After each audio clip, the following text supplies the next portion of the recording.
Democratic lawmakers are discussing how to compel the interpreters who were in these meetings to come before their committees.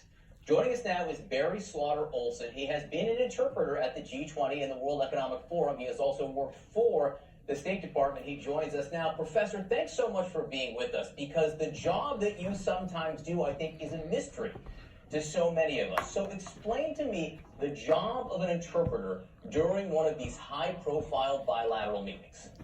It's good to be with you, John. I would just say that the responsibility of the interpreter in one of these bilateral meetings is to facilitate communication, full stop. And how does the interpreter do that? The interpreter, usually in these kinds of situations, we're using a type of interpreting called consecutive. Consecutive interpreting means that the principal is going to speak for a certain amount of time, and the interpreter will usually take notes, and then the principal stops speaking, and the interpreter will then interpret what has been said into the other language. If the utterance is really short, the interpreter may not take any notes at all, but sometimes those utterances can go on for several minutes. And so the interpreter takes notes and then uses those notes as a memory aid to be able to interpret into the other language. But it's important to keep something in mind, and that is that when you are listening to interpret consecutively, you are making use of your short-term memory. And the notes that you take are basically symbols, and they are a way to help remind you of what you have heard and processed and kept in the short-term memory. Once some time goes by, the interpreter is going to have a very difficult time remembering any detail about the encounter, a few hours, a few days, let alone a few weeks or months later.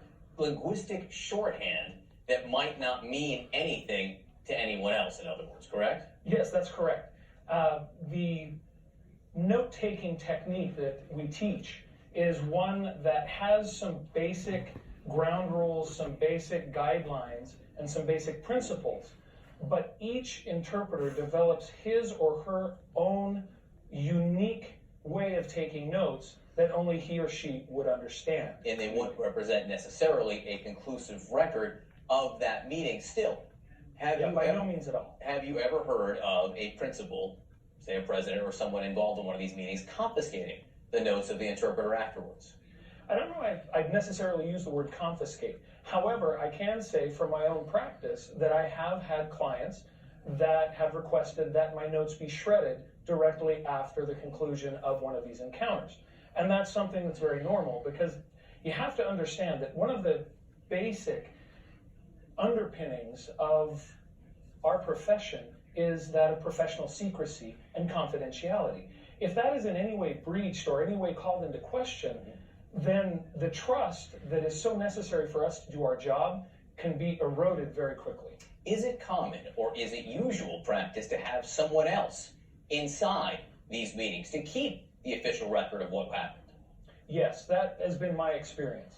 And that is something that does not fall normally on the interpreter's shoulders. The interpreter is there simply to facilitate communication between the languages that are being used in the meeting. All right, so all of this is background to what really are the big money questions that I think the American people and the Democrats would like to know here. Because the fact is, in these meetings between President Trump and Vladimir Putin, most of them, there were no additional people. There were no note takers. It was just the interpreter. So, Democrats, some of the things they're considering, perhaps subpoena for the notes of the interpreter. What would you say about that?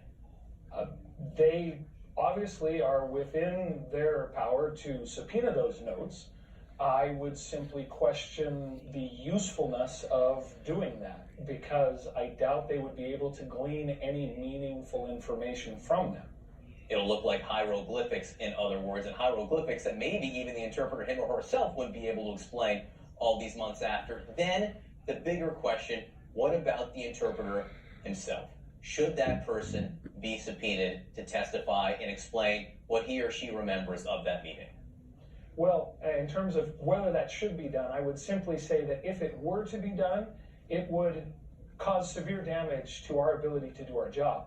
And we're not seen normally on television, or if you see us, you're only going to see a little portion of us or a glimpse or a glance, because We go in, we do our job. We are used to being just a couple of steps away from the limelight. We facilitate that communication that has to go on so that countries and diplomats and politicians and statesmen are able to conduct business and be able to ensure that there is meaningful communication going on between nations.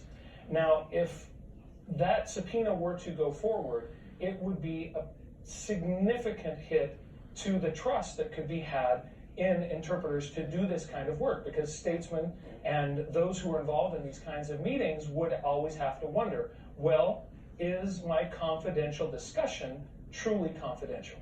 So your advice would be, don't do this. Yes, I would say don't do this. It is not something that is going to be helpful in the long run. Even if, though, and you know the conundrum here, that there is no record of these meetings. There are questions about national security. There may be even counterintelligence reasons to ask questions about what happened here. There might be no other way. Your answer would still be? Well, if I can say from a professional standpoint, if you look at the long term, let's say the interpreter is subpoenaed, called to testify. Well, perhaps there is some kind of short-term gain for those involved in this discussion, but in the long term, it's going to do possibly irreparable damage to the ability of the United States to actually conduct diplomacy. And I think that we have to keep that big picture in mind. I am well aware of the conundrum. We are living in times, I don't know that we could say necessarily unprecedented in every aspect, but yes, these are times in which we are seeing things that heretofore were not something common. And we've got to figure out a way through this. And yes, we need to make sure that our democracy is protected. But I wonder if we don't end up robbing Peter to pay Paul, if I can use that expression, as we're trying to address the conundrum that you mentioned. Very last question here, and quickly, knowing what you know and seeing what you see about how this president and administration conducts foreign policy, if the president in the White House called you and said, hey, Professor, we need you to interpret a meeting that the president is going to have with Vladimir Putin or a foreign leader, what would you say? Professionally, I would be obliged to accept if I felt that I were available. But I have to be honest, I'm not sure I would accept. Because?